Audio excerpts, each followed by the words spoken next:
Welcome to the Line Change. I'm your host, Tyler, and in this video, we're going to be going over a Canucks news summary from Canucks news summaries over on Twitter.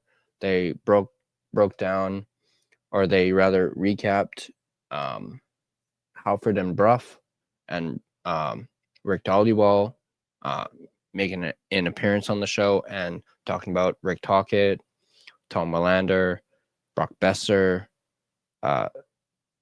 Lekramaki.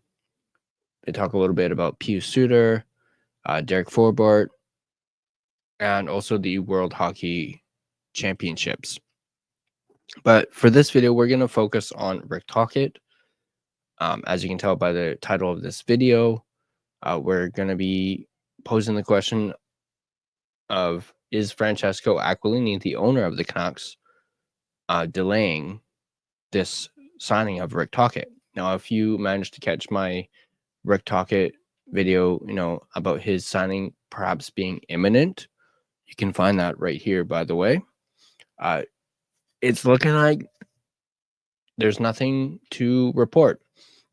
Nothing is imminent. And that the Canucks and Rick Tocchet have been negotiating all week. Rick Tocchet, they also mentioned on Halford and Brough that Rick Tocchet hasn't walked away, so he's working to find a way to stay. There's no deadline for Rick Tocchet re-signing with the team or signing a new contract. Right now, there's work to be done. It won't be cheap either. I'm not sure. I didn't actually watch Halford and Brough, but I'm just going by this recap. It says, won't be cheap. We'll have to be uncomfortable with the contract. I'm not sure if they're referring to the Canucks being uncomfortable or Rick Tocchet. Let me know in the comments which one that is. Him returning to Vancouver has nothing to do with the negotiations. He was always going to come back after a 5-day vacation, having gone back to Las Vegas. Maybe Tocchet is concerned about Hughes leaving in 2 years, and he signs a long-term contract. They're not hearing that Elias Pettersson is playing a role in Tocchet's decision. Dhaliwal also mentioned on Halford and Brough that he can see the Rangers, Flyers, and Ducks going hard after Rick Tocchet. Tocchet wants to be one of the highest paid coaches in the league, and he very well should be, considering he is a Jack Adams award-winning coach. I don't think he's going to get to the level of Mike Sullivan, though. Other players apart from Hughes absolutely love him. Myers raves about Tocchet and Adam Foote. Defensemen around the league love Foote as well. If Tocchet does leave, they'll likely lose Adam Foote and Sergei Gonchar as well. Right now, Rick Tocchet is paid $2.75 million, and that is likely to climb to $4 million plus. And then this is where we get into the whole stuff with Aquilini. It says here, owner doesn't want to spend the cap and also pay coaches, which doesn't really make a whole lot of sense to me. I mean, the cap's going up. You need at least 3 forwards, top 6 forwards at that, especially depending on if Besser leaves, if Suter leaves, there's 2 right there. You still need your second line center, which you're likely going to have to get via a trade. And keep in mind, coaches' salaries do not, they're not a part of the salary cap. They're not a part of the cap. So however much you pay a coach, it doesn't go with the cap. So they are separate.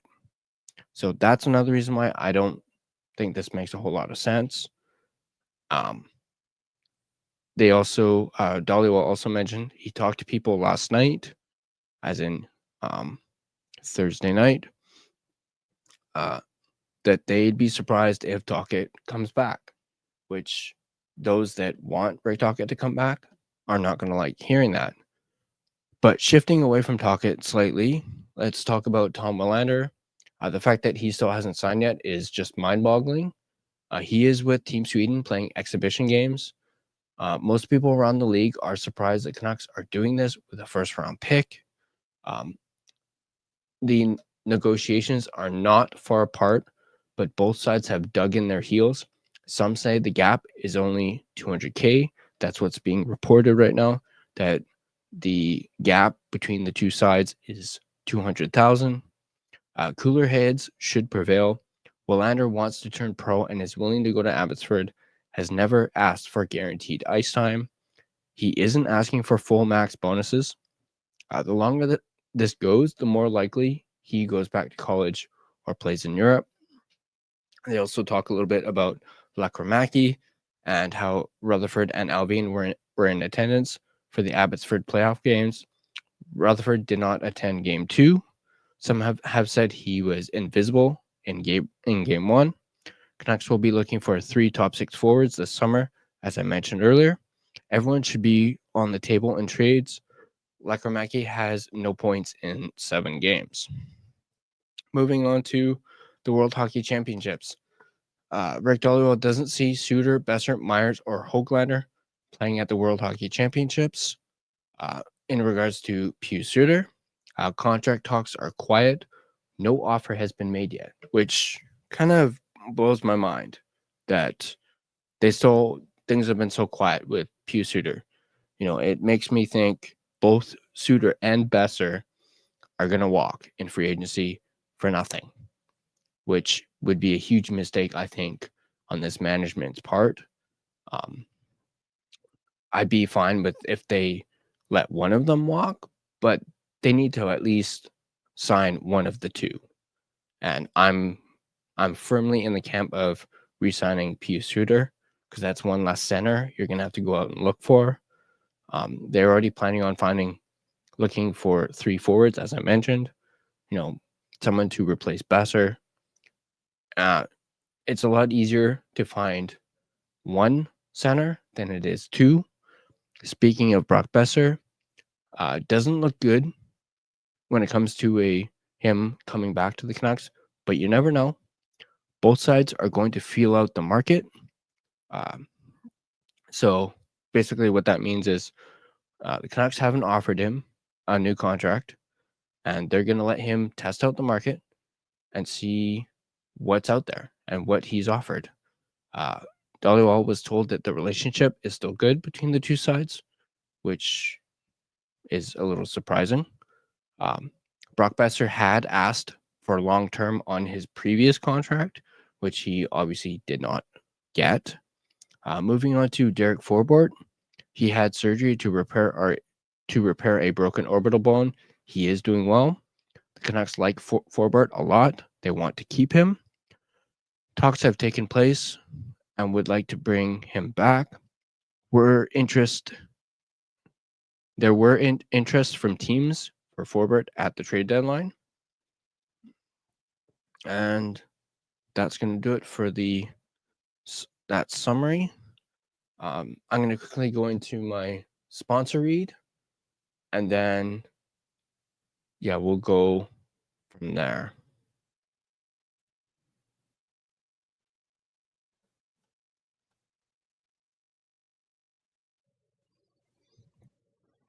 Are you looking for an energy drink that is jitter-free, crash-free, no sugars, no artificial colors or dyes, and no calories? Then Dubby Energy is for you. With over 15 plus unique custom-made flavors, go ahead and get a starter sampler pack, which includes 3 different flavors. Use code TheLineChange to get 10% off your next purchase. Dubby Energy, your taste buds' favorite energy drink. All right. So in regards to the stuff about Aquilini, I think, that's something that could be a possibility. Could Aquilini's reluctance to pay coaches be what's stopping Rick Tocchet from signing on the dotted line? Like, is Francesco Aquilini being a cheap ass when it comes to paying Rick Tocchet, who, as I keep saying, is a Jack Adams Award winner and deserves a raise for what he's done since coming on board 2 years ago. Obviously, a lot of Canucks fans absolutely despise Francesco Aquilini. You see it all over social media, all over Twitter. You see the, FU, Francesco FU Aquilini all over. And I will admit, I'm not a fan of Aquilini myself. I think he's a clown. And he just seems very shady. I just look at him and I'm like, I can just read just by looking at him that he's a shady individual. He's got that look. I don't know if that makes any sense to anyone, but I look at him and I see someone who's shady. And this shows that he's being a little shady. I mean, obviously there's the stuff with Trevor Linden, which left a pretty bad taste in my mouth. As how do you mess up, that whole thing with Trevor Linden? He was your president. He's, a Canuck legend. And how did you mess that up to the point where he walked away from the organization that he's been a part of for the majority of his career, and had, from what I understand, he had some big things planned for the Canucks. Obviously, there was a disagreement between the two when it comes to a rebuild. Aquilini was adamant that he did not want to rebuild, despite Trevor Linden, pushing for it. But yeah. Let me know what you guys think in the comment section down below. Do you guys think Aquaman, as some have referred to him as, or Aqua, is he to blame? Possibly for Rick Tocchet not having signed yet? Is he to blame for the whole Tom Willander thing? Is he the reason why, the two sides are apart by, from when it's reported, $200K? Is he the reason for that?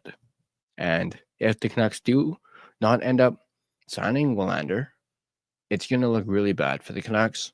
Not to mention, if Rick Tocchet doesn't make a decision by Monday, I think Canucks fans are going to have to start showing some concern on what's going on and where this is going.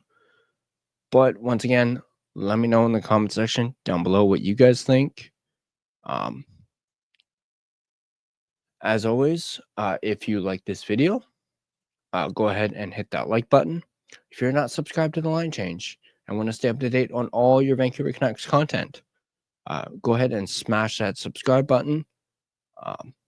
And then also hit that bell. That way you're notified every single time we upload a video. You can find us on social media on Twitter/X @LineChangeVan. You can find us on Instagram @TheLineChange. You can find us on Facebook if you just search The Line Change, and you can find our Facebook page. If you prefer an audio version of this podcast, you can find us on both Apple Podcasts and Spotify. If you do, please be sure to rate and review. It would be greatly appreciated. And that's going to do it for this video. As always, I'll see you guys in the next video.